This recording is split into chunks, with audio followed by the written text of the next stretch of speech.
Germany have this thing called the Deutschlandticket. The what? The Deutschlandticket. What? The Deutschlandticket. The what? The Deutschlandticket. The what? Where for the price of, I think, 49 euros a month, you can have essentially unlimited travel on all German public transport except for high-speed intercity trains, which is kind of neat. Take note, UK. Yes. Now, Please.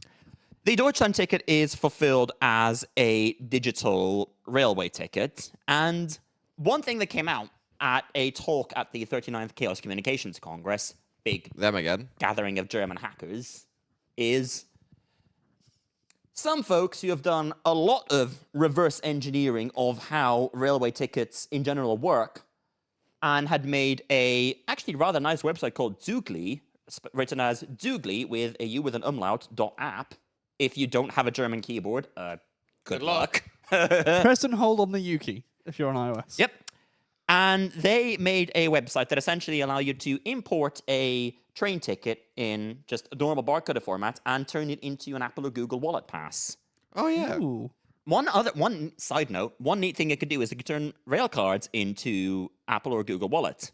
With the caveat of, because that's unofficial, it might not actually be accepted by ticket inspectors. Sure. So, but it's technically possible. What Anyway, are they called again? Zugli, spelled ZUMlaut-GLI.app. I would like it to be known that Corey typed in Zoogler, which is apparently a TV show of some description. Apparently so. No, you're a Zoogler.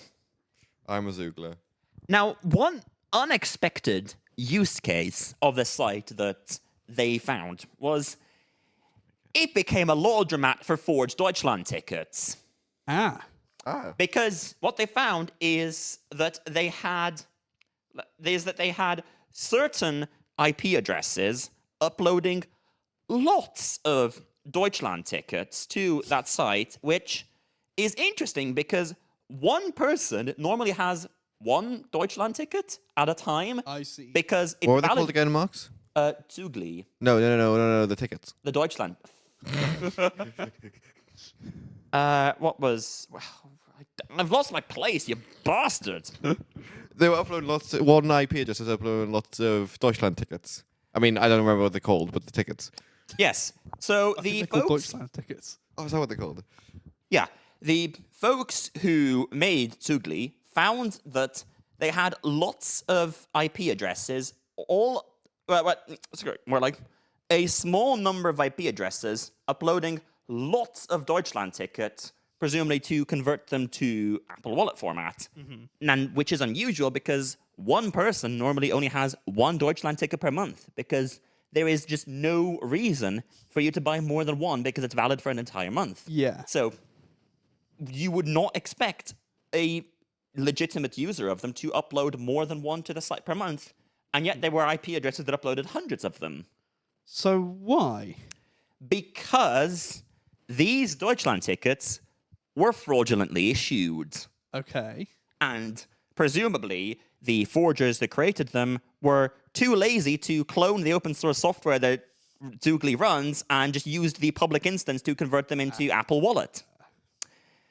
Because what they found when they did a bit of digging was various interesting individuals, including some incredibly sketchy domain names that unfortunately I don't have noted down, but they were rather funny, offering Deutschland tickets for less than 49 euros, which is the standard that they have to be sold at by anyone who sells them. Because bearing in mind that the German public transport system is federalized, because Germany is a big country with lots of smaller regions, each with independent railway operators, and you have like the national railway company Deutsche Bahn, but you also have lots of smaller railway undertakings there. And each of them can, in theory, issue and sell Deutschland tickets. And to validate now the folks who put together Deutschland tickets weren't stupid. They are cryptographically signed, so that in theory only authorized Deutschland ticket issuers could sign valid ticket barcodes. And yet, somehow, the folks around Zugli found that there were tickets, lots of these IP addresses that uploaded lots of these tickets. All of those tickets were technically valid in that, like, the digital signature checked out, they came from an authorized issuer. And now they only noticed it that some of the data encoded inside the barcode didn't quite match up. For instance, a German ticket inspector once saw a Deutschland ticket which had DB Regio, one of the regional German railway operators, listed as the issuer, but it was signed with a private key that did not belong to DB.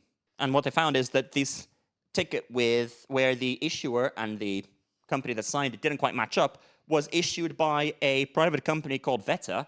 And so these researchers went to Veta and essentially went, you appear to have had your private key go missing. To which Veta's reply was, no, we haven't.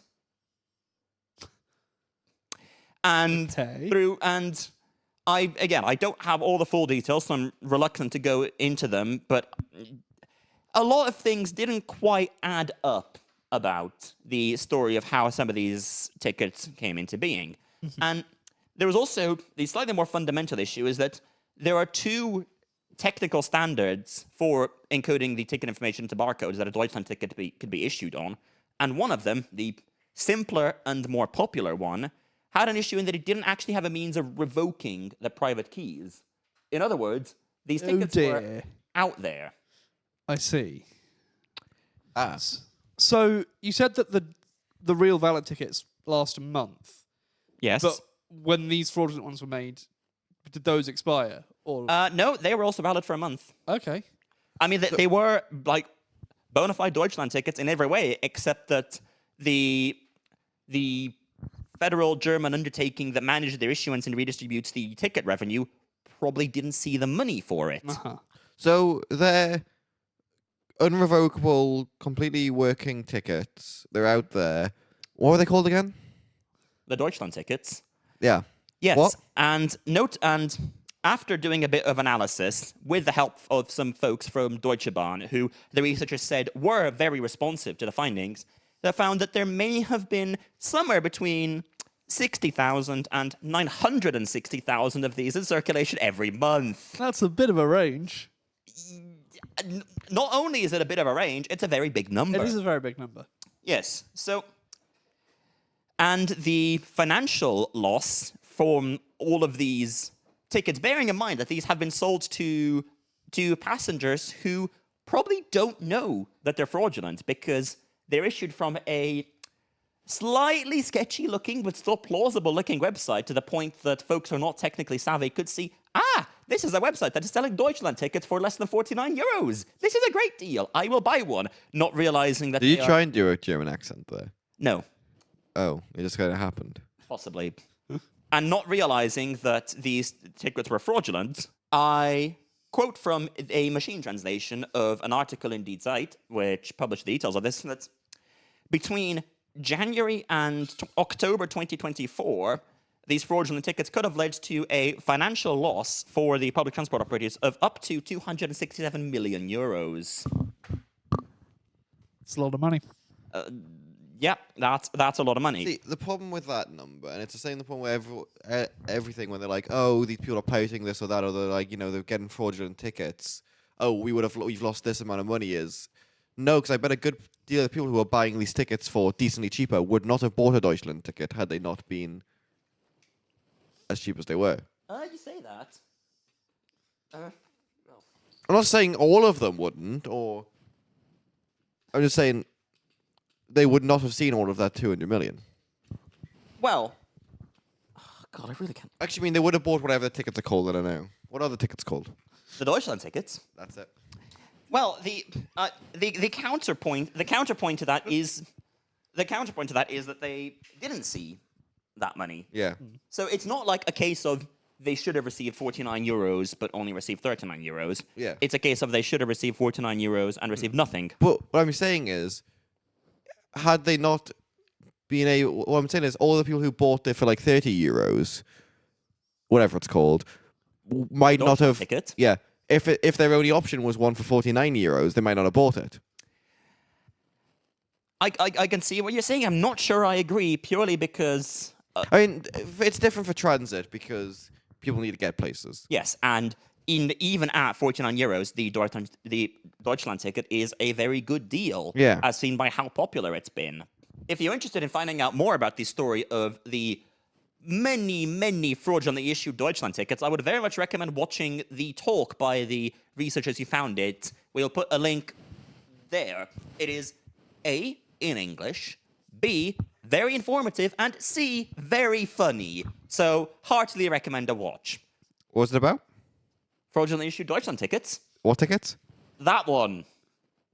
Oh, Deutschland tickets. Yes.